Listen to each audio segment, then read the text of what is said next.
اللهم صل على سيدنا محمد وعلى آل سيدنا محمد كما صليت على إبراهيم وعلى آل إبراهيم في العالمين إنك حميد مجيد. أعوذ بالله من الشيطان الرجيم. بسم الله الرحمن الرحيم. يا حسرة على العباد ما يأتيهم من رسول إلا كانوا به يستهزئون. ألم يروا كم أهلكنا قبلهم من القرون أنهم إليهم لا يرجعون. وإن كل لما جميع لدينا محضرون. قال المؤلف والمفسر رحمه الله تعالى أدام النفع بعلومه وعلومكم في الدارين آمين إلى أن قال علي بن طلحة عن ابن عباس في قوله تعالى يا حسرة على العباد یا ویل العباد، ہلاکت ہو بندوں کی. وقال قتادہ یا حسرة على العباد، یا حسرة العباد على انفسهم على ما ضيعت من امر اللہ. حضرت قتادہ فرماتی ہیں کہ قیامت میں وہ کہیں گے ہائے ہائے افسوس، ہم نے اپنے جانوں پہ ظلم کیا، ہم نے اللہ کے اوامر کی ضیاع کیا. وفرطت فی جنب اللہ، اللہ کے احکام میں زیادتی کی. وفی بعض القراءات یا حسرۃ العباد علی انفسها، ومعنى هذا یا حسرتهم وندامتهم یوم القیامۃ اذا عاینوا العذاب. اب دو قول ہو گئے، یا حسرتاً علی العباد، اللہ کی طرف سے کہ ہائے ہلاکت ہو ان بندوں پہ جنہوں نے تکذیب کی، یا یہ ہے کہ قیامت والے دن جب عذاب دیکھیں گے، جہنم دیکھیں گے، تو خود اپنے نفسوں پہ حسرت کریں گے کہ ہائے کاش ہم نے کیا کیا، ہم ہلاک ہو گئے، برباد ہو گئے. کیف کذبوا رسول اللہ وخالفوا امر اللہ فإنهم كانوا في الدار الدنيا المكذبون منهم ما يأتيهم من رسول إلا كانوا به يستهزئون، أي يكذبونه ويستهزئون به ويجحدون ما أرسل به من الحق. جب بھی کوئی پیغمبر آیا انہوں نے استہزاء کیا. کیا معنی یکذبونہ، پیغمبر کی تکذیب کی، پیغمبر کا استہزاء کیا اور انکار کیا جو پیغمبر اللہ کا حکم لے کے آئے. تو اس میں جہاں سابقہ امتوں کے احوال ہیں وہاں حضور پاک کے لیے بھی تسلی ہے کہ یا رسول اللہ آپ اطمینان فرمائیں، یہ آپ کی قوم جو تکذیب کرے وہ نئی بات نہیں ہے، جب بھی پیغمبر آئے یہی ہوتا رہا. ثم قال تعالی لم يروا كم اهلكنا قبلهم من القرون انهم اليهم لا يرجعون. الم يتعظوا بمن اهلك الله قبلهم من المكذبين للرسل كيف لم يكن لهم الى هذه الدنيا كرة ولا رجعة. ولم يكن الامر كما زعم كثير من جهلتهم وفجرتهم من قولهم ان هي الا حياتنا الدنيا نموت ونحيا.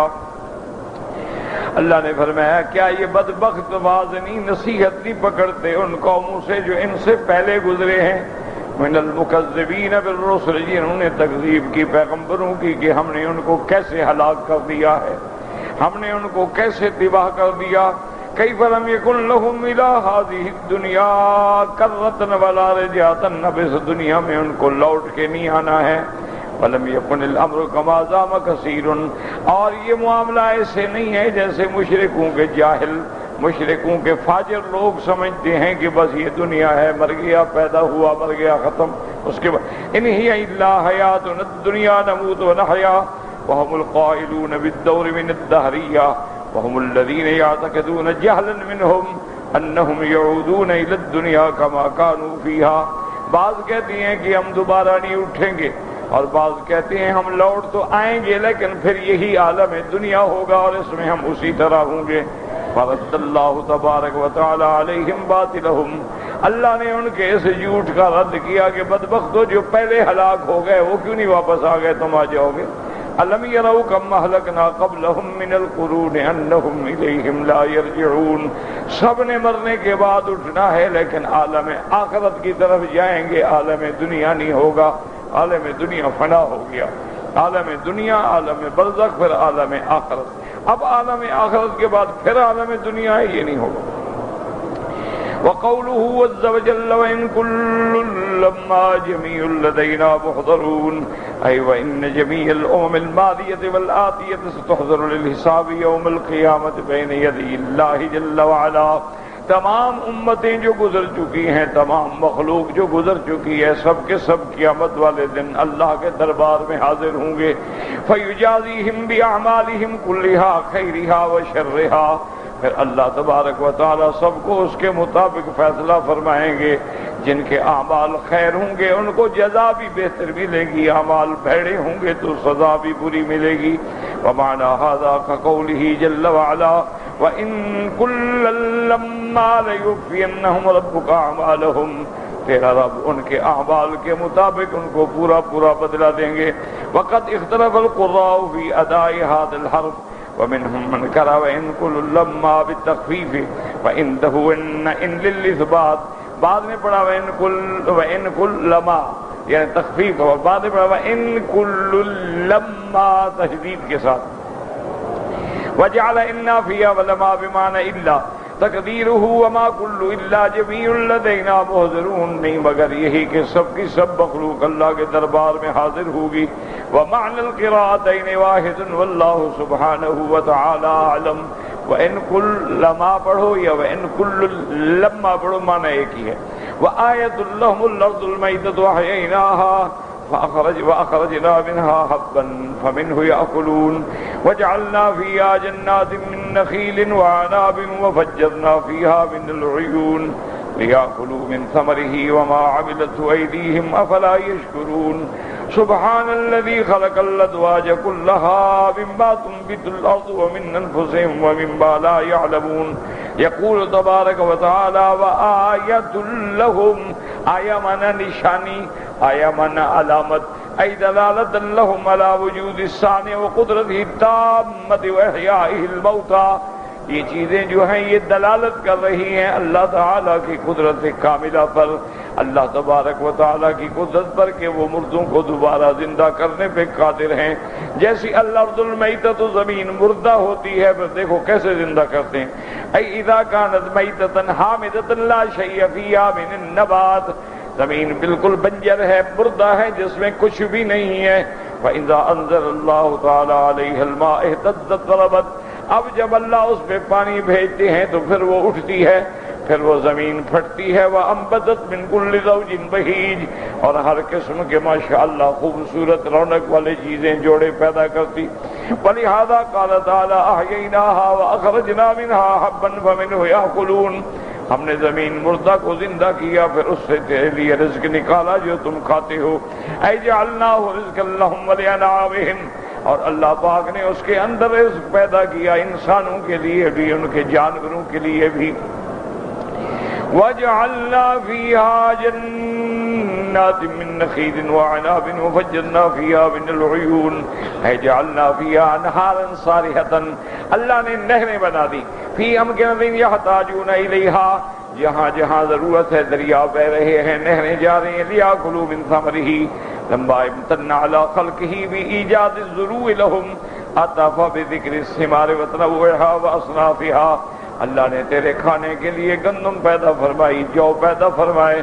پھر اللہ نے تیری لذت کے لیے پھل پیدا فرمائے، انگور پیدا فرمائے، کھجور پیدا فرمائی اور انواع الثمار پیدا فرمائے. اتنے اقسام ہیں کہ ہر ملک کے اندر الگ الگ پھل ہیں. وقوله جل وعلا وما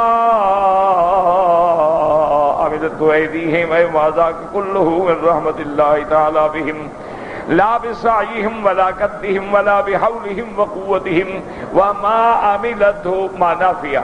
یعنی یہ جو کچھ ہم نے پیدا کیا یہ اللہ کی قدرت ہے، اس میں تمہارا کچھ بھی ہاتھ نہیں.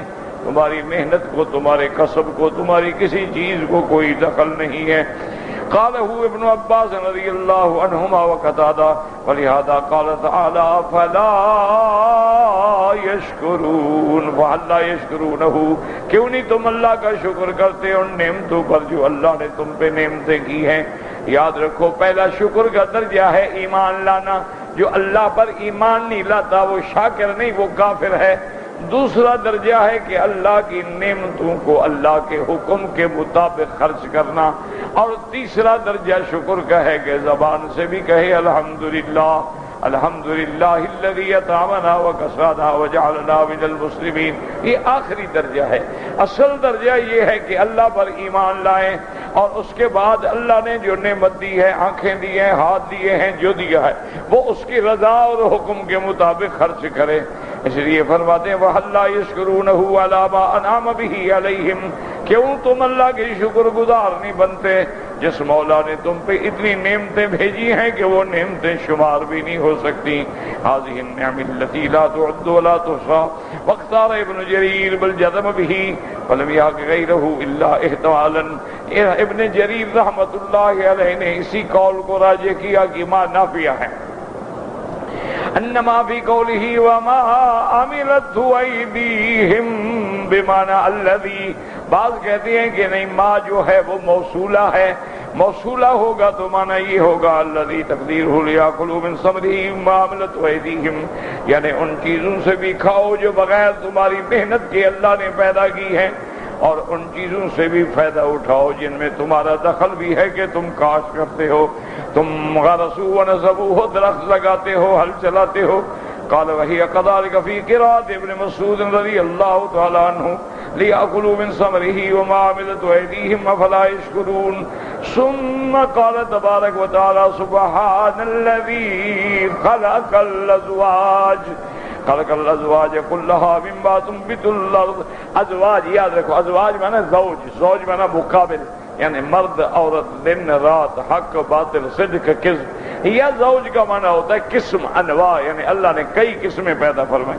سبحان الذی خلق الازواج كلها مما تنبت الارض اے من زروع وثمار ونبات، حتیٰ کہ بعض علماء فرماتی ہیں کہ اللہ نے جیسے انسانوں میں جوڑے پیدا فرمائے، جیسے جنات میں جوڑے پیدا فرمائے، اسی طرح اللہ نے نباتات میں، ثمار میں، اسمار میں بھی جوڑے پیدا فرمائے، ان کے اندر بھی جوڑے ہیں۔ اس کے بعد فرماتی ہے ثم قال تبارک و تعالی سبحان الذی خلق الازواج كلها مما تنبت الارض من زروع وثمار ومن انفسهم، اور تمہارے نفس میں سے یعنی جوڑا بنایا ہے، مرد ہے عورت ہے، وجعلهم ذکرا وانثى ومما لا يعلمون من مخلوقات شتى لا يعرفونها، اور جو تم نہیں جانتے ہو اللہ کی کتنی مخلوقات ہیں، مخلوقات بریہ ہیں، مخلوقات بحریہ ہیں، مخلوقات ہوائیہ ہیں، مخلوقات ہیں دن کی، مخلوقات ہیں رات کی، اللہ کی اتنی مخلوقات ہیں کہ کوئی دنیا کی طاقت نہیں جان سکتی۔ کما قال جلت عظمتہ من کل شیء خلقنا زوجین لعلکم تذکرون، ہم نے ہر چیز کا جوڑا جوڑا بنایا تاکہ تم نصیحت حاصل کرو۔ تو زوج مانا جوڑا بھی ہے، زوج مانا نو بھی ہے۔ وآیۃ لہم اللیل نسلخ منہ النہار فإذا هم مظلمون والشمس تجری لمستقر لها ذلك تقدیر العزیز العلیم والقمر قدرناه منازل حتى عاد كالأرجون القدیم لا الشمس ينبغي لها أن تدرك القمر ولا الليل سابق النهار وكل في فلك يسبحون۔ يقول تعالى ومن الدلالة لهم على قدرته تبارک وتعالى العظیمہ، اللہ کی قدرتوں کی نشانیوں میں سے نشانی ہے خلق اللیل والنہار، اللہ نے رات پیدا کی، اللہ نے دن پیدا کیا، ھذا بظلامہ وھذا بضیاءہ، رات کو اندھیرے والا اور دن کو روشنی والا۔ وَجَعَلَهُمَا يَتَعَاقَبَانِ يُجِيءُ هَذَا فَيَذْهَبُ هَذَا، پھر ایک دوسرے کے پیچھے لگایا، رات ختم ہوئی دن آ گیا، دن ختم ہوا رات آ گئی۔ كما قال تعالی يغشي الليل النهار يطلبه حثيثا، ولهذا قال الله عز وجل وآية لهم الليل نسلخ منه النهار ای نصرمہ منہ فیذهب یقبل اللیل، ہم اوپر سے دن کو ہٹا دیتے ہیں تو رات ظاہر ہو جاتی ہے. ولہذا قال تبارک و تعالی فاذا هم مظلمون، یعنی پھر وہ اندھیرے میں رہ جاتے ہیں، روشنی ہٹ گئی رات نکل آئی. جیسا کہ حدیث مبارک میں آتے اذا اقبل اللیل من ها هنا وادبر النهار من ها هنا وغربت الشمس فقد افطر الصائم، جیسے کہ میرے آقا رحمت دو عالم سیدنا محمد مصطفیٰ صلی اللہ علیہ وسلم نے فرمایا اذا اقبل اللیل، جب رات آئے اور دن جائے، سورج غروب ہو جائے تو اب افطار کا وقت ہو گیا، یعنی جب سورج ڈوبے تو افطار کریں روزے کا. اور اسی لیے یاد رکھیں یہ بھی سنت ہے کہ افطار جلدی کیا جائے، التعجیل فی الافطار والتاخیر فی السحر، کہ سحور جو ہے وہ دیر سے کریں یہ سنت ہے، اور افطار جو ہے وہ جلدی کریں، غروب شمس کے بعد فوراً افطار کریں. یہ نہیں کہ شیعہ کی طرح بیٹھے رہیں گے تارے نکلیں گے پھر کریں گے. هذا هو الظاهر من لا يلزم قطعا انها كقوله تعالى يولج الليل في النهار ويولج النهار في الليل. اللہ کا کمال قدرت ہے کہ رات کو دن میں داخل کر دیتے ہیں، دن بڑا ہو جاتا ہے، پھر دن کو رات میں داخل کرتے ہیں تو رات بڑی ہو جاتی ہے. رافع رضی قولو تتہاؤنا وقال انما معنى العلاج اللہ من هذا في هذا وليس هذا مراد في هذه الآیت. لیکن بعض مفسرین فرماتے ہیں یولجو، یاد رکھو والا جا یلجو اصل ہوتا ہے، یلجو مانا خفیہ طریقے سے چھوٹی سی چیز میں داخل ہو جانا، اس کو کہتے ہیں ولوج. لیکن ولوج کا مانا لینا بھی ہوتا ہے. تو ابن جریر رحمت اللہ علیہ فرماتے ہیں کہ اللہ دن میں سے لے کے رات کو دے دیتے ہیں اور رات سے لے کے دن کو دے دیتے ہیں، یہ معنی نہیں کہ داخل کر دیتے ہیں. بہرحال دونوں قول ہیں، بات تو ایک ہی ہے. وقوله جل وعلا والشمس تجری لمستقر لها ذلك تقدیر العزیز العلیم. فی معنی قوله تبارک و تعالی لمستقر اللہ، سورج جا رہا ہے جائے قرار، تو جائے قرار سے کیا مراد ہے؟ مستقر زمانی یا مستقر مکانی؟ اس لیے فرماتی ہیں کہ قولان، اس کے اندر دو قول ہیں. احدہما ان المراد مستقر المکانی، کہ اس کا مستقر جو ہے وہ مکانی ہے. وہو تحت العرش مما یلی الارض من ذلک الجانب، عرش کے نیچے زمین کے قریب.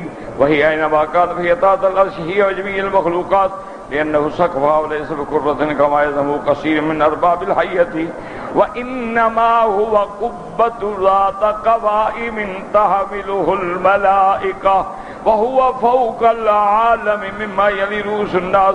فالشمس إذا كان في قبة الفلك وقت الظهيرة تكون أقرب ما تكون إلى العرش، فإذا استدارت في فلكها الرابع إلى مقابلة هذا المقام وهو وقت نصف الليل ساتھ ابد ما تكون الى العرش فحينئذ تسجد تستأذن في الطلوع كما جاءت بذلك الحديث.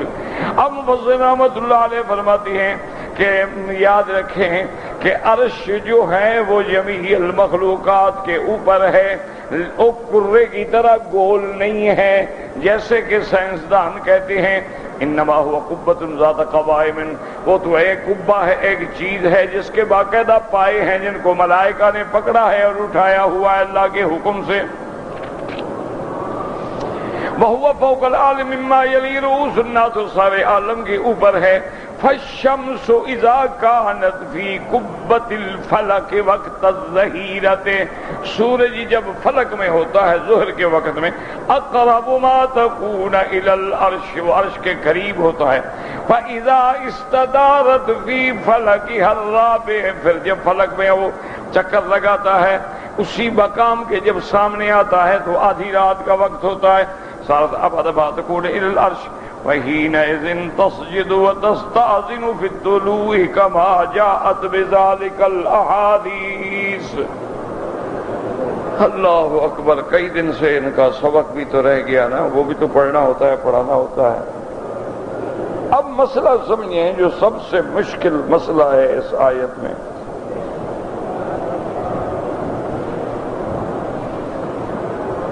حضور صلی اللہ علیہ وسلم کی حدیث مبارک ہے کہ ایک دن حضور پاک بیٹھے ہوئے تھے، سورج غروب ہو رہا تھا۔ حضور صلی اللہ علیہ وسلم نے اپنے صحابی سے پوچھا کہ تمہیں علم ہے کہ یہ سورج کدھر جا رہا ہے؟ اس نے کہا اللہ و رسولہ اعلم، اللہ کا رسول جانتے ہیں، میں نہیں جانتا۔ حضور صلی اللہ علیہ وسلم نے فرمایا کہ سورج جو ہے جب غروب ہو جاتا ہے تو اللہ کے عرش کے نیچے جا کے سجدہ کرتا ہے اور ثم تستاذن، اللہ سے اذن مانگتا ہے کہ یا اللہ میرے لیے کیا حکم ہے؟ اللہ فرماتے ہیں اپنی رفتار پہ چلتے رہو، مشرق سے نکلتے رہو اور مغرب کی طرف غروب ہوتے رہو، لیکن وہ وقت جب آئے گا، قیامت قریب آ جائے گی، تو پھر جب سورج سجدہ کرے گا، اجازت مانگے گا، تو اللہ حکم دیں گے کہ اب نہیں، اب آپ واپس لوٹ جاؤ اور مغرب سے طلوع ہو جاؤ۔ یعنی ہمیشہ سورج مشرق سے نکلتا ہے، مغرب کی طرف غروب ہوتا ہے، لیکن قیامت سے پہلے الٹ ہو جائے گا، مغرب کی طرف سے نکلے گا۔ اور حضور سرکار دو عالم نے یہ بھی فرما دیا کہ اذا طلعت الشمس من مغربها اغلقت ابواب التوبۃ، کہ جب سورج مغرب سے نکلے گا تو توبہ کے دروازے بند ہو جائیں گے۔ اسی لیے حکم ہے کہ توبو، جلدی سے توبہ کرو۔ اسی لیے حکم ہے کہ رات کو سونے سے پہلے کوشش کیا کرو آیت الکرسی، جو قرآن کی آیتیں یاد ہیں، استغفار۔ کیوں؟ کوئی پتہ نہیں، وہی نیند میں ہی موت آ جائے تو کیا پتہ اٹھیں گے نہیں اٹھیں گے۔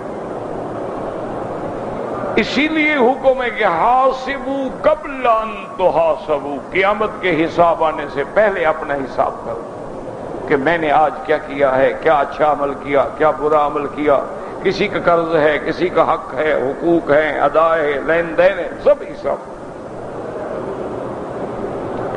اب جو مشکل ہے وہ یہ ہے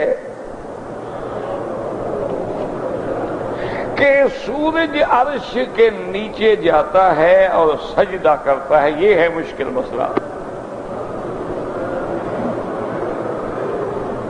اس کو سمجھنے کی کوشش کریں، کیونکہ اصل بات یہ ہے کہ 7 آسمان ہیں،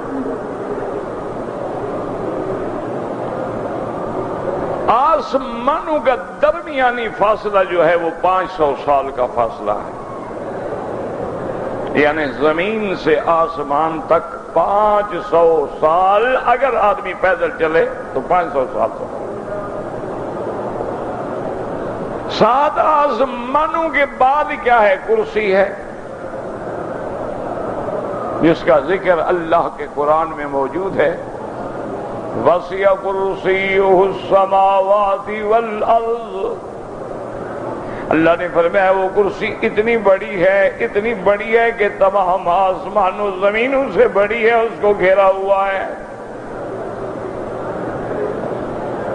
اور میرے محبوب دو عالم، محبوب خلائق، محبوب کائنات حضرت محمد مصطفیٰ صلی اللہ علیہ وسلم نے باقاعدہ مثال دی۔ حضور نے فرمایا کہ اگر 7 زمینیں ہم ایسے بچھا دیں، مثلا زمین کے ساتھ اور زمین اور زمین اور زمین، 7 آسمان ہم اگر بچھا دیں، فرمایا کہ اللہ کی اس کرسی کے مقابلے میں ان کی حیثیت ایسے ہوگی کہ حلقۃ ملقات فی فلاۃ من الارض، کہ کسی صحرا میں جا کے ایک کڑا ڈال دو، وہ کڑا کتنی جگہ روکے گا؟ بھئی ایک صحرا ہے، اس میں ہم نے مثلا یہ اینک ایسے ڈال دی، کتنی جگہ روک لے گی؟ حضور نے باقاعدہ مثال دی، کحلقۃ ملقات فی فلاۃ من الارض، 7 آسمان 7 زمینیں بچھنے کے بعد کرسی کے مقابلے پہ ایسے جیسے ایک کڑا ہو۔ کرسی کتنا بڑی ہوئی؟ اس کے بعد عرش ہے، یاد رکھو، آسمان ہے پھر کرسی پھر عرش ہے۔ اور فرمایا کہ عرش اتنا وسیع ہے کہ اس کے مقابلے پہ کرسی کی یہ حیثیت ہے کہ حلقۃ ملقات فی فلاۃ من الارض۔ تو اب عرش کتنا بڑا ہوا؟ اچھا، پھر عرش جو ہے وہ تو ساری کائنات کے اوپر ہے، جیسے کرسی سارے آسمانوں کے اوپر ہے، زمین کے اوپر ہے، عرش اس ساری کائنات کے اوپر ہے۔ تو جب عرش ساری کائنات کے اوپر ہے تو لازمی بات ہے کہ سورج تو ہر وقت عرش کے نیچے ہے۔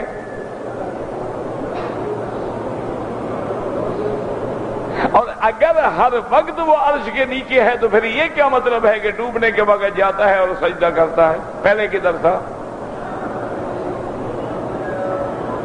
وہ تو ہے ہی عرش کے نیچے، عرش سے تو نکل ہی نہیں سکتا۔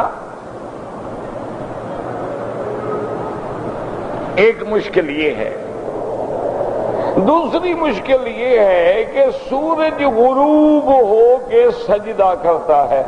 تو سورج غروب ہونے کا معنی تو یہ ہے کہ اگر یہاں غروب ہو رہا ہے تو وہاں تو طلوع ہو رہا ہے،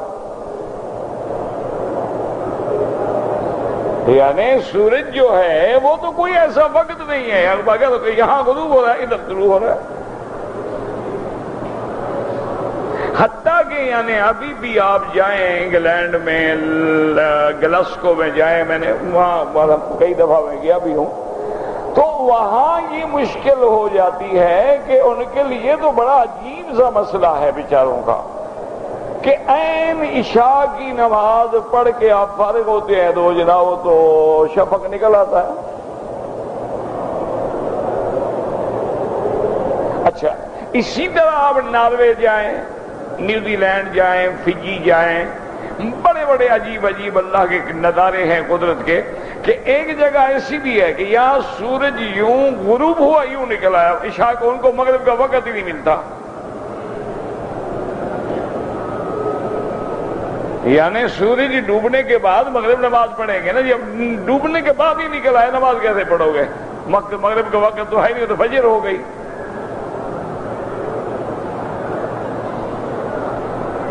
اسی طرح بعض ملک ایسے ہیں جہاں 6 مہینے متواتر رات ہے، وہاں 6 مہینے سورج نکلتا ہی نہیں، اور 6 مہینے متواتر دن ہے، رات ہوتی ہی نہیں، سورج ڈوبتا ہی نہیں، ہر وقت کھڑا ہے، ہمارے حساب سے آدھی رات ہے سورج کھڑا ہے۔ تو پھر اس کے غروب کے وقت جانے کا عرش کے نیچے کیا معنی ہوا؟ اس لیے یہ بہت بڑا اشکال ہے جو موجودہ دور میں دشمنان اسلام، دشمنان دین محمد مصطفیٰ، دشمنان قرآن انہی باتوں کو اچھالتے ہیں۔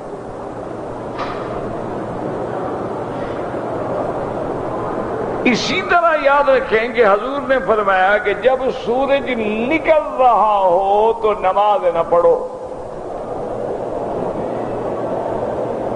کیوں نہ پڑھو؟ تو حضور نے فرمایا انہا تطلع بین قرنی الشیطان، یہ شیطان کے 2 سینگوں کے درمیان سے نکل رہا ہے۔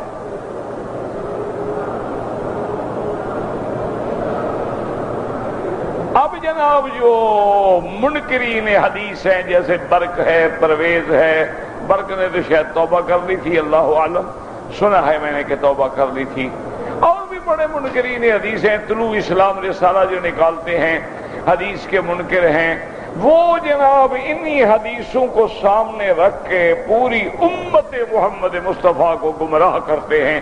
وہ کہتے ہیں کہ دیکھو جی، سورج جو ہے شیطان کے 2 سینگوں کے درمیان، تو ایک سینگ ادھر ہوتا ہے ایک ادھر ہوتا ہے، پیشانی کے دونوں طرف سینگ ہوتے ہیں، تو یہ پیشانی جو ہے یہ پورے بدن کا 27واں حصہ ہوتی ہے، ہر جانور کی، ہر انسان کی، ہر چیز کی۔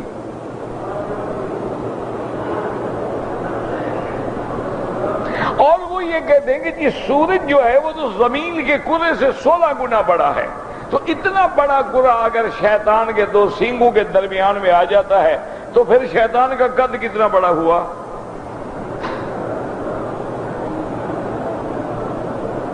اگر اس کی پیشانی اتنی چوڑی ہے کہ زمین سے 16 گنا بڑا گرا جو ہے اس کے درمیان میں آ جاتا ہے، یہ اشکال پیش کرتے ہیں۔ اور ہمارے بچے بیچارے انگلش میڈیم کے مارے ہوئے ہوتے ہیں، دین ان کے کبھی قریب گیا ہی نہیں ہوتا، وہ تو نرسری سے بیچارے پڑھنا شروع کرتے ہیں انگلش۔ انہوں نے تو اگر کوئی اسلام پڑھا بھی ہے تو انگریزوں کی لکھی ہوئی کتابوں سے پڑھا ہے۔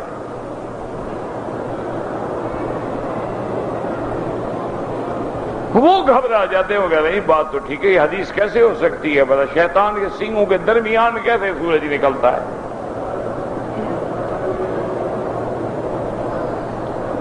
تو یاد رکھو اصل بات کیا تھی؟ کچھ بھی نہیں تھی، ایک شیطانی فتنہ تھا اور کچھ بھی نہیں تھا۔ آپ دیکھیں نا، مثلا آپ کو جب عید کا چاند ہو یا رمضان کا چاند ہو تو لوگ دیکھنے کی کوشش کرتے ہیں نا چاند کو۔ اچھا، کسی کو نظر آ جاتا ہے، کسی کو نظر نہیں آتا۔ جس کو آ جاتا ہے وہ کہہ رہا ہے یار چاند، وہ کہتا ہے کہاں؟ وہ کہتا ہے دیکھو دیکھو میری انگلی کے پیچھے۔ اب انگلی کے پیچھے چاند آ سکتا ہے؟ وہ بالکل کھجور کے پیچھے دیکھو، تو اب کھجور کے پیچھے چاند اتنا بڑا کیسے آ گیا؟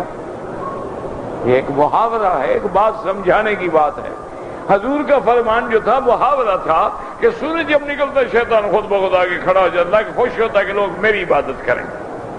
یہ تھوڑا ہے کہ واقعی اس کے سینگوں سے سورج نکل رہا ہے، یہ تو ایک محاورہ ہے، ایک بات ہے سمجھانے کے لیے۔ جب ایسے ہم کہتے ہیں یار دیکھو وہ دو ستون تمہیں نظر آ رہے ہیں، اور اس کے درمیان میں چاند ہے، دو ستونوں کے درمیان میں چاند کیسے آ گیا؟ چاند تو اپنی جگہ ہے، ستون اپنی جگہ ہے۔ یہ ایک سمجھانے کی بات ہوتی ہے، لیکن جن کے دماغ میں شیطان بھرا ہوا ہے وہ کیا سمجھیں؟ انہوں نے تو پہلے فیصلہ کر لیا ہے نا کہ محمد مصطفیٰ کی بات نہیں ماننی، اور یہ انہی نہ ماننے والوں کا عذاب ہے جو تم بھگت رہے ہو اپنے ملک میں، کہ جب خامند اپنی بیوی کو طلاق دے، تمہارے پاس قانون ہے کہ خامند اگر اپنی بیوی کو طلاق دے، طلاق دینے کے بعد اس کی ایک کاپی اور ایک درخواست اور ایک نوٹس جو ہے متعلقہ چیئرمین یونین کونسل کو بھیجے کہ جناب میں نے مسمات فلانا بنت فلاں کو طلاق دے دی ہے فلاں تاریخ کو۔ جب وہ چیئرمین کے پاس پہنچے گی تو چیئرمین نوٹس جاری کرے گا طلاق دینے والے کو بھی اور عورت کو بھی کہ بھئی میرے پاس تمہاری طلاق آ گئی ہے، مہربانی کر کے تم اپنے خاندان کے 2 آدمی جو ہیں وہ فیصلے کے لیے اپنے نمائندہ مقرر کرو۔ خامن سے کہے گا کہ تم بھی 2 آدمی مقرر کرو۔ یہ 4 آدمیوں کو کمیٹی میں بلائے گا، پیشی دے گا، کہے گا بھی یہ طلاق کا مسئلہ ہے، تم ان کی صلح کراؤ۔ وہ جناب کوشش کر کے جا کے مصالحتی کمیٹی بنے گی، وہ صلح کرائیں گے، صلح ہو گئی طلاق ختم، صلح نہ ہوئی تو وہ طلاق نافذ کرے گا کہ بھئی صلح ناکام ہو گئی، کمیٹی بنائی گئی، فلاں 2 بندے ادھر سے تھے، فلاں 2 بندے ادھر سے تھے، ان چاروں نے متفقہ رپورٹ دی ہے کہ اب ان کا گزارا ناممکن ہے، صلح ہونی ناممکن ہے، لہذا میں طلاق کو مؤثر قرار دے کے نافذ کرتا ہوں۔ اب طلاق نافذ ہوگی، یعنی بیوی تو ہے اس کی، لیکن طلاق نافذ کرے گا چیئرمین۔ دیکھو قانون، دیکھو نا قانون کیسا اچھا ہے۔ بھئی تم اپنی بیوی کی طلاق نافذ کرو، لوگوں کی بیوی سے تمہارا کیا تعلق ہے؟ اچھا دوسرا لطف دیکھو، طلاق پہلے ہو جائے صلح بعد میں ہوگی۔ حالانکہ قرآن کیا کہتا ہے ان خفتم شقاق بینہما فبعثوا حکما من اہلہ وحکما من اہلہا۔ چونکہ یہ حدیث کے بدبخت منکر تھے، لہذا قرآن کیسے سمجھ آئے قرآن کہتا ہے اگر خوف محسوس کرتی ہے، اگر عورت خوف محسوس کرے یا خامد خوف محسوس کرے، خاندان خوف محسوس کرے، شقاق بینہما کے دونوں میاں بیوی میں جھگڑا بڑھتا جا رہا ہے، اب ان میں لڑائی ہو رہی ہے، صبح لڑائی، شام لڑائی، رات لڑائی، دن لڑائی، فَبَعْثُوا حَكَمًا من اہلہ وحکما من اہلہا، اب حکم بناؤ ایک خاوند کی طرف سے ایک بیوی کی طرف سے، ان یریدا اصلاحا یوفق اللہ بینہما، اگر یہ دونوں صلح کرانے کی نیک نیتی کریں گے تو اللہ توفیق دیں گے کہ صلح ہو جائے، تاکہ وہ طلاق سے پہلے صلح ہو کہ طلاق نہ ہو، جب طلاق ہو گئی تو صلح کا کیا معنی؟ عقل کریں، یہ تو وہی بات ہے نا کہ وہ کہتے ہیں کہ ایک حفیمی تھا، ایک بھنگی شنگی جو ہوتے ہیں نا، اللہ ہر کسی کو بچائے، یہ بھنگ جو ہے نا یہ بڑی مدر بول ہوتی ہے، اسے پیشاب بڑا آتا ہے، تو وہ بھنگ کا لوٹا پی کے بیچارے کو جب پیشاب تقاضا کرے، لوٹا پانی کا بھر کے استنجے کے لیے پیشاب کے لیے چل پڑے، لوٹا رکھ دے وہ پیشاب کرے، اتنی دیر میں لوٹے کو سوراخ تھا پانی بہہ جائے، اچھا پیشاب بھی لمبا، جب وہ فارغ ہو لوٹا اٹھائے، لوٹے میں پانی نہیں، اب وہ دوسرے دفعہ بھر کے لے آیا، ایسے ہو گیا، تیسرے دفعہ اس نے لوٹا بھرا اور جب آیا اور چادر اٹھانے لگا، کہنے کا بات سنو، 2 دفعہ تم نے مجھ سے لوٹا بھروایا نا، اب پہلے میں استنجا کروں گا، پیشاب بعد میں کروں گا، یہ ہے تمہارا قانون کہ طلاق تو پہلے ہوگی لیکن صلح بعد، وہ بدبختو طلاق تو ہو گئی، اب صلح کس بات کی، گولی تو لگ گئی، اور طلاق تو ایسی بلا ہے کہ ثلاثن جدہن جد وہزلہن جد، النکاح والطلاق والعتاق، حضور نے فرمایا 3 چیزیں ایسی ہیں کہ اگر حقیقت ہے تو حقیقت ہے، مذاق ہے تو حقیقت ہے، اگر مذاق میں بیوی کو کہہ دے طلاق تو طلاق ہو گئی، وہ تو طلاق کہنے سے ہو جاتی ہے، نہ بیوی کی ضرورت ہے، نہ نوٹس کی ضرورت ہے، نہ پہنچانے کی ضرورت ہے، جیسے بات جہل کہتے ہیں نہیں میں نے طلاق دی ہے، رجسٹری بھیجی ہے لیکن انہوں نے وصول نہیں کی، نہ کریں، تم نے طلاق دے دی، طلاق ہو گئی، کون سا تم نے پھول بھیجے تھے کہ وہ قبول کرتے، کون سا تم نے ان کے لیے جناب ہدیہ بھیجا تھا کہ وہ بڑا خوش ہو کے قبول کرتے کہ الحمدللہ طلاق کا ہدیہ میرے پاس بھیجا ہے میرے شوہر نیک نام نے، تو اس لیے سمجھو کہ تحت العرش کا معنی کیا ہے، یہ آلریڈی جھگڑا کیوں پڑا کہ لوگوں کے دماغ میں آ گیا کہ سورج بھی اسی طرح سجدہ کرتا ہے جیسے بندہ سجدہ کرتا ہے، یہ حالت ہے، انہوں نے سمجھا کہ وہ سورج جائے گا عرش کے نیچے جا کے سجدے میں پڑا رہے گا، پھر اجازت دے گا، اور اتنی دیر جو سورج پڑا رہے گا دوسری جگہ تو نکلا ہوا ہے، یہاں کیسے پڑا ہے، اس لیے ان کو اشکال ہوگی، حالانکہ یہ بات غلط ہے، یاد رکھو وَإِن مِّن شَيْءٍ إِلَّا يُسَبِّحُ بِحَمْدِهِ وَلَٰكِن لَّا تَفْقَهُونَ تَسْبِيحَهُمْ، اللہ نے فرمایا ہر چیز کائنات کی میری تسبیح کہہ رہی ہے لیکن تم نہیں سمجھتے ہو، اس لیے حضرت شاہ ولی اللہ فرماتے ہیں یوں سمجھ لو کہ جیسے درخت کھڑے ہیں یہ قیام کی شکل ہے، اور جیسے پہاڑ جمے ہیں یہ قعود کی شکل ہے، بعض جانور کے 4 پاؤں ہیں وہ رکوع کی شکل ہے، بعض جانور زمین پہ پڑے ہیں وہ سجود کی شکل ہے، کوئی سجدے میں ہے، کوئی رکوع میں ہے، کوئی قیام میں ہے، کوئی قعود میں ہے، یہ شرف اللہ نے انسان کو دیا ہے کہ اس کی عبادت میں قیام بھی ہے، رکوع بھی ہے، سجود بھی ہے، قعود بھی ہے، تشہد بھی ہے، ذکر بھی ہے، تسبیح بھی ہے، تلاوت بھی ہے، تو اس لیے یہ معنی نہیں کہ سورج جا کے ماتھا ٹیکتا ہے، اللہ کے حکم پہ چلنا، اس کی فرما برداری کے مطابق چلتے رہنا یہ عبادت ہے اس کی، وہ اس کے حکم کے بغیر نہ نکل سکتا ہے، نہ حکم کے بغیر غروب ہو سکتا ہے، نہ طلوع ہو سکتا ہے، اور جب وہ وقت آئے گا اللہ روک دیں گے تو بات ختم ہو جائے گی، اسی لیے جب سیدنا ابراہیم علیہ السلام نے نمرود سے مقابلہ کیا تو آپ نے بھی یہی کہا تھا نمرود سے کہ میرا مولا تو مارتے بھی ہیں جلاتے بھی ہیں. اس کو سمجھ نہ آئی. قال انا احیی و امید. اس نے کہا یہ تو کام میں بھی کر سکتا ہوں. اس نے حکم دیا کہ جس کو سزائے موت ہو چکی ہے اس کو چھوڑ دو. کہ دیکھو اس کو میں نے چھوڑ دیا, زندہ کر دیا نا. اچھا اس کو قتل کر دو. دیکھو اس کو میں نے مار دیا. وہ سمجھے ہی نہیں کہ احیا کیا ہے اور اماتہ کیا ہے. اب حضرت ابراہیم نے سمجھا کہ یہ تو قودن ہے, کرسی پہ تو بیٹھ گیا ہے, لیکن ہے قودن. اس بیچارے کو یہ بھی سمجھ نہیں آئی کہ احیا کیا ہے اور اماتہ کیا ہے. تو اس سے میں وہ بات کروں, ایسا نہ ہو کہ لوگ سمجھیں گے نمرود تو غالب آ گیا. نمرود نے ابراہیم کو جواب فرمایا فَإِنَّ اللَّهَ يَأْتِي بِالشَّمْسِ مِنَ الْمَشْرِقِ فَأْتِ بِهَا مِنَ الْمَغْرِبِ فَبُهِتَ الَّذِي كَفَرَ وَاللَّهُ لَا يَهْدِي الْقَوْمَ الظَّالِمِينَ. حضرت ابراہیم نے فرمایا میرا خدا سورج کو مشرق سے نکالتا ہے, تم لے آؤ اس کو آج پکڑ کے مغرب سے. اب حضرت کا دماغ پھٹ گیا. اب سورج کے پاس جائے کون؟ قریب جائے تو جل نہیں جائے گا. کون جائے روکنے اس کو کہ قبلہ آج تو نہیں, ادھر سے نہ نکلو, ادھر سے نکلو. وہ تو اس کا پابند ہے جس نے اس کو بنایا ہے, وہ ہمارا پابند تو ہے نہیں. اچھا یاد رکھے حکمت خداوندی, میرے علماء یا طلباء اس بات کو دماغ میں رکھ لیں کہ سورج ہمیشہ مشرق سے نکلتا ہے. نمرود اس کو مغرب سے نہ نکال سکا, لیکن اللہ نے ایک دن رکھ دیا کہ قیامت کو کوئی ظالم یہ نہ کہے کہ نمرود تو مغرب سے نہیں نکال سکا, تمہارا خدا بھی تو نہیں نکال سکتا نا. اللہ نے فرمایا نہیں, میں جب چاہوں گا وہ مغرب سے نکلے گا.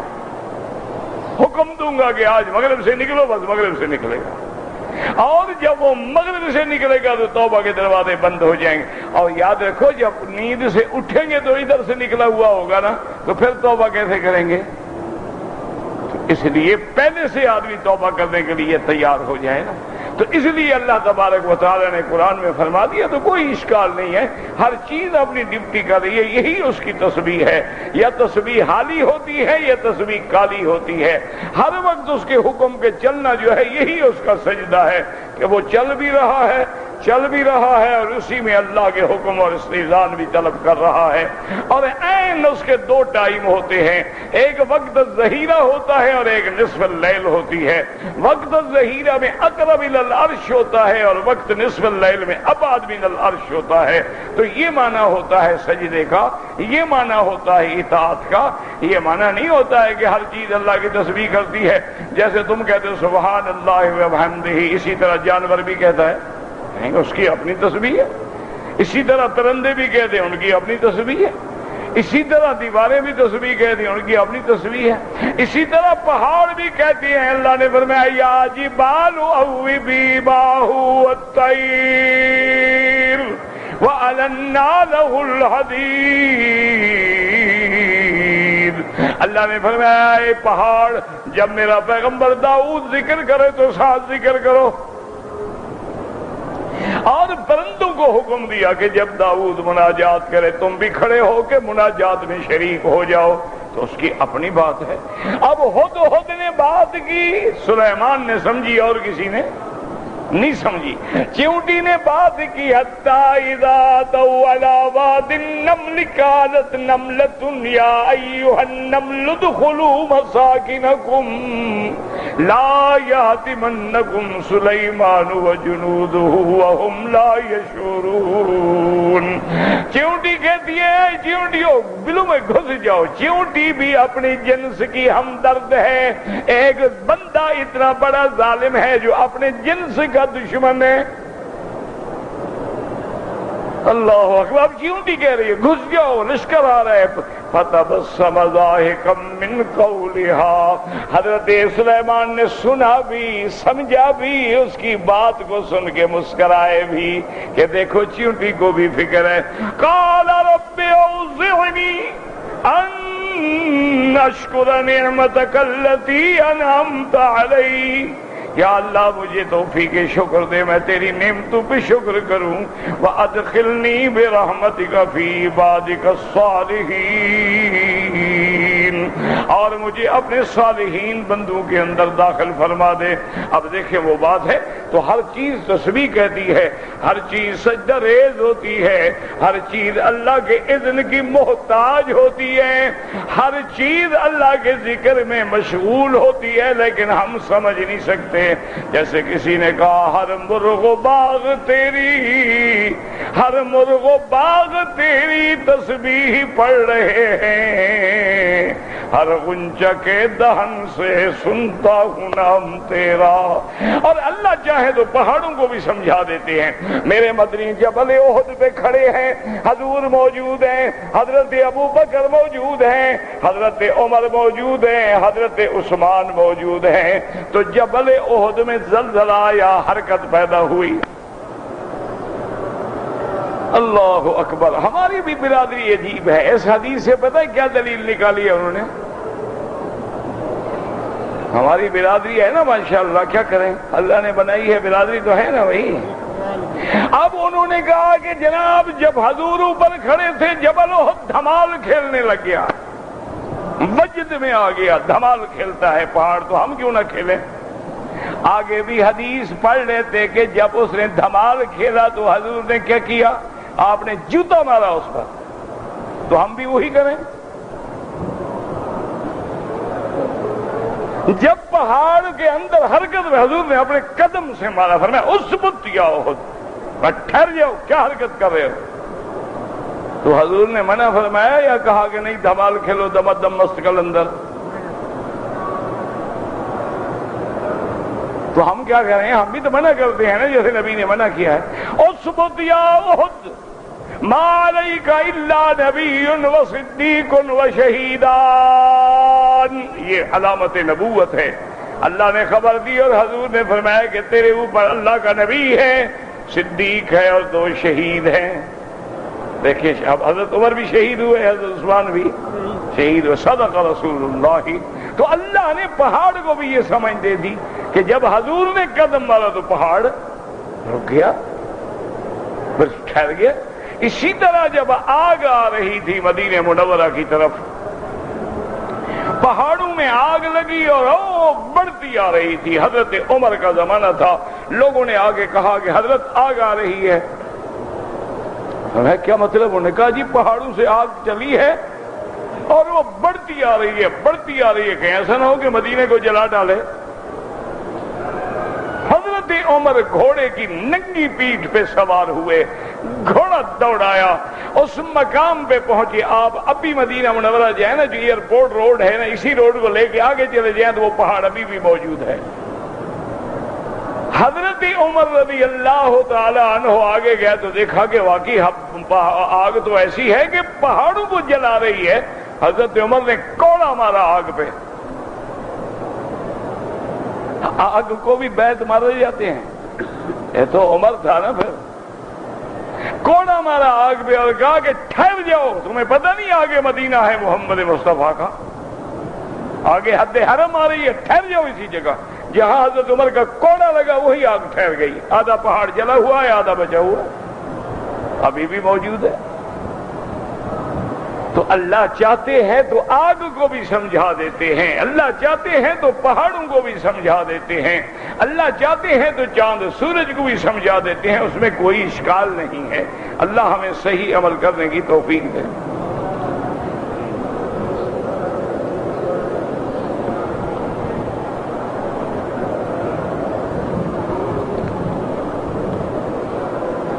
اگر کوئی آدمی سر میں خارش کی وجہ سے بال نہ منڈوا سکے، ہر حال میں اس کو منڈانے ہوں گے، احتیاط سے منڈوائے بس،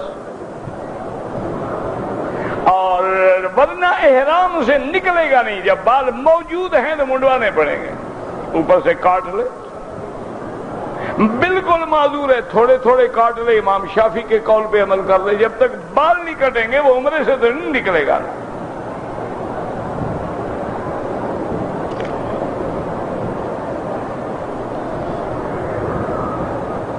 اگر کوئی آدمی وزٹ کے لیے وزٹ پہ آئے یا بجٹ پہ آئے یا کسی بلا کے لیے آئے، وہی میقات ہے، اپنے ایئرپورٹ سے احرام باندھ کے آئے، نہیں باندھا ہے تو دم بھی پڑ گئی، عمرہ بھی قضا کرے۔ یہ کیا وزٹ والے کے لیے مسئلہ الگ ہے، عمرے والے کے لیے الگ ہے، حج والے کے لیے الگ ہے، زیارت والے کے لیے الگ ہے، مکے والے کے لیے الگ ہے؟ یہ کوئی شریعت ہے؟ مذاق ہے۔ کہتے ہیں ہم جی مکے میں رہتے ہیں، تو مکے میں رہنے سے شریعت بدل جائے گی؟ 5 نمازوں کے بجائے 4 پڑھو گے، رمضان کے روزے 30 کے بجائے 15 رکھو گے چونکہ مکے میں رہتے ہو۔ عجیب بات ہے، مکے میں رہو کہیں رہو، شریعت رسول کی نہیں بدلے گی نا۔ کہ کوئی ایسا مسلک نہیں ہے جس میں عمرے میں بال نہ کٹوائے، یہ تو قرآن کا مسلک ہے، محلقین رؤوسکم ومقصرین لا تخافون۔ وہ مسلک تو وہاں ہوتے ہیں جب مسئلہ معلوم نہ ہو، اجتہاد کیا جائے۔ یہ تو قرآن ہے، نص قطعی ہے، اس کی مخالفت کیسے ہو سکتی ہے؟ جب مسئلہ منصوص ہو۔ اب دیکھیں 4 امام ہیں، کوئی امام کہتے ہیں کہ عشاء کی نماز 3 رکعت ہے، کوئی امام کہتے ہیں کہ مغرب کی نماز جو ہے وہ 4 رکعت ہے۔ جو منصوص ہے اس میں کس بات کا اجتہاد؟ اجتہاد ان مسائل میں کیا جاتا ہے کہ قرآن میں نہیں ہے، حدیث میں نہیں ہے، تعامل صحابہ میں نہیں ہے، لیکن مسئلہ پیش آ گیا، اب کیا کریں؟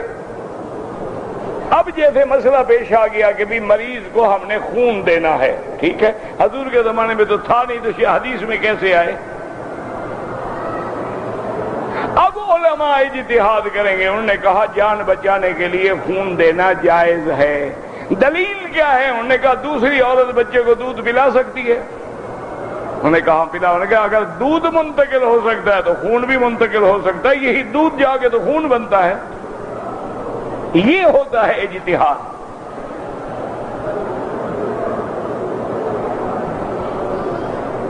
وطر اگر رہ جائیں بالکل قضا کریں۔ احناف کے نزدیک واجب ہے، قضا لازم ہے، اور حنابلہ کے نزدیک سنت ہے، قضا کی کوئی ضرورت نہیں۔ زوال کا معنی یہ ہے کہ جب یہاں ظہر کی اذان ہوتی ہے نا، اس سے 10 منٹ پہلے سورج ڈھل جاتا ہے۔ اگر عورتوں نے چہرے پہ نقاب ڈال لی، بعد میں بال کٹائے، کوئی بات نہیں، عورت کے لیے اجازت ہے۔ بی بی فرماتی ہے نا عائشہ کہ عمرے میں جب لوگ ہمارے سامنے آ جاتے، سدلنا علی وجوہنا، ہم اپنے چہرے پہ کپڑا ڈال لیتے۔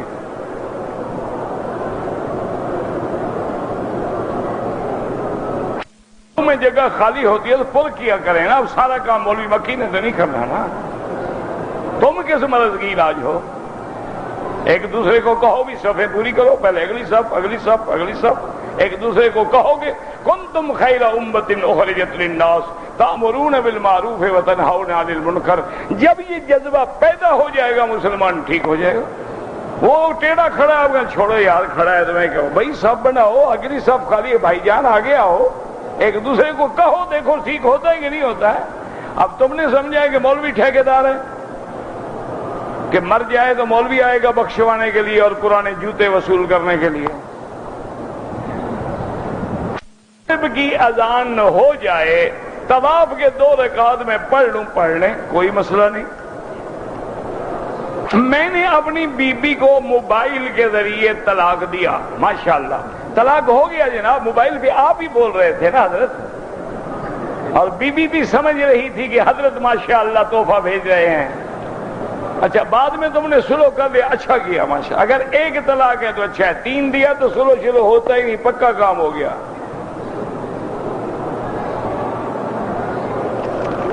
کا 1 طواف ہوتا ہے، کسی حالت میں 7 سے کم کا طواف نہیں ہوتا۔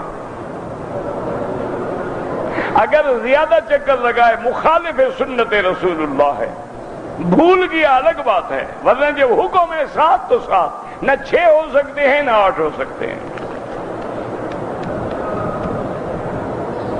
اگر کوئی آدمی 2-3 چکر لگا کے کسی کو ثواب دے، طواف ہوا ہی نہیں، ثواب مٹی کا دے گا۔ یہ ٹرکھانا چاہتا ہے نا کہ بھئی 1 چکر ایک رشتہ دار گیا، دوسرا چکر دوسرا رشتہ دار حزن، وہ جناب 7 کا 1 طواف ہوگا۔ وہ بیچارے مر گئے، اب تو دھوکہ نہ کرو، زندگی میں تو کرتے رہے۔ اب تو فوت ہو گئے، دینا ہے ثواب پورا تو، یہ کیا ادھورا؟ جیسے ہمارے مولوی کرتے ہیں نا کہ ان کو پتا ہونا کہ یہاں سے 2-4 ہزار روپے بھی ملیں گے، کھانا بھی ماشاءاللہ بڑا اچھا، پھر ختم لمبا پڑھتے ہیں، ختم کبیر پڑھتے ہیں، اور یہ پتا ہو کہ یار یہ تو 100-200 دے کے تنخواہ گا، پھر ختم بھی یعلمون تعلمون بسم اللہ الرحمن الرحیم الحمد للہ رب العالمین قل اعوذ برب الناس اللہ الہ الا اللہ، ختم شریف ہو گیا۔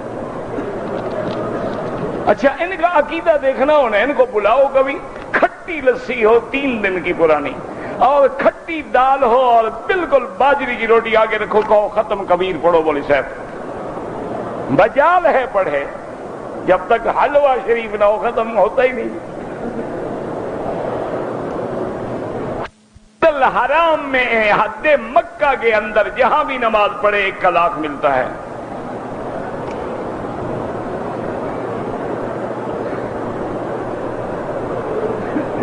کوئی عورت حمل میں پتہ نہیں کیا ہے، پڑھا ہی نہیں جاتا ابھی کیا ہے، باب رحمت کے ساتھ لوگ جسم لگا کے دعائیں مانگتے ہیں، باب رحمت کے ساتھ نہیں، ملتزم پہ لگانا تو ثابت ہے، سینہ لگائے۔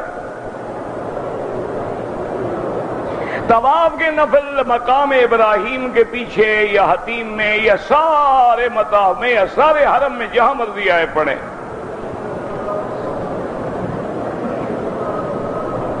جو بچے نابالغ ہیں ان کے لیے عمرہ کرنے کی کوئی ضرورت نہیں، آپ اپنے لیے عمرہ کریں، ان کے لیے دعا کریں اللہ ان کو نصیب کرے۔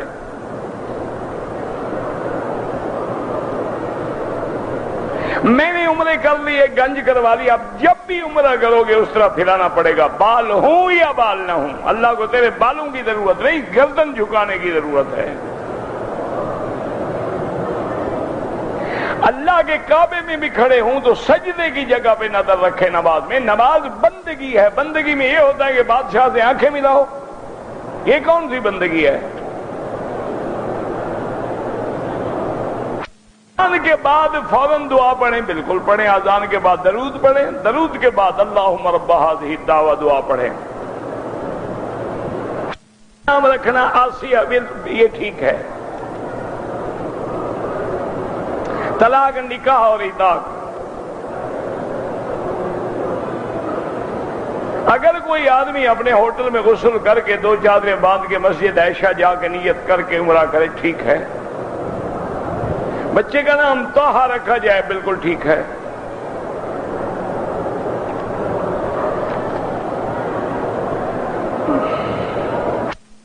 پڑھو تو لاکھ، محلے کی مسجد میں پڑھو تو 25 درجے ثواب بڑھ جاتا ہے، یعنی 25 لاکھ ہو گیا۔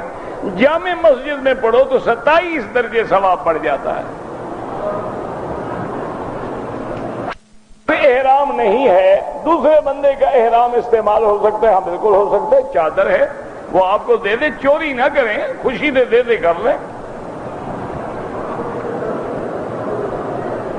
کوئی آدمی فوت ہو جائے تو کل خانی جو ہے بالکل حرام ہے، کل خانی، 7 جمعراتیں، 40واں شریف، یہ مولویوں کے پیٹ کا مسئلہ ہے۔ ایسے تو تم خدمت کرتے نہیں، وہ تیسرے دن کل کرواتے ہیں، 7 جمعراتیں کرواتے ہیں، پھر 40واں، اتنے میں محلے میں کوئی اور بھی مر جاتا ہے، مولوی کا کام تو چلتا رہتا ہے نا، ہے بالکل حرام، دینے کا ثواب بھی نہیں ہوتا۔ رواج ہے وہ جی ناک کٹ جائے گی، وہ جی ابے کے کل نہیں کی ہے، جی ابے نے ساری زندگی کل پڑھا نہیں، مرنے کے بعد کل کرو گے تو کیا فائدہ ہو جائے گا؟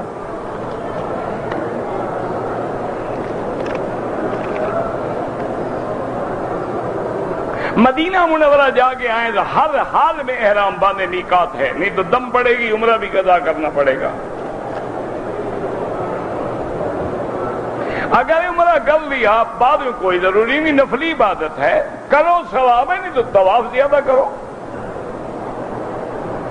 جنازہ پڑھیں، بالکل پڑھیں جناب، عورت مر جائے تو ہم جنازہ پڑھیں، وہ کیوں نہ پڑھے جناب، یہ کوئی مسئلہ ہے؟ منع ہے عورت کو گھر سے جنازے کے لیے نہیں آنا چاہیے، یہ معنی تھوڑا ہے کہ موجود ہے تو نہ پڑھے۔ دوران وضو ٹوٹ گیا، جا کے وضو کرو، پھر طواف شروع کرو۔ اگر کوئی آدمی گناہوں سے بچنا چاہے تو کیا کرے؟ اللہ والوں کی صحبت اختیار کرے.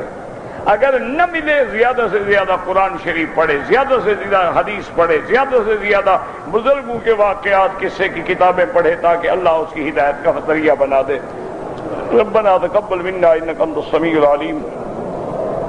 اللهم اجعل لنا وللمسلمين من كل هم فرجا ومن كل ضيق مخرجا ومن كل بلاء عافيا. اللهم يا لطيف الطف بنا في تيسير كل أسير فإن تيسير كل عسير عليك يسير. اللهم يسر أمورنا وأمور أولادنا وأخواننا وأمور من أوصانا واستوصانا وأمور المسلمين برحمتك يا أرحم الراحمين.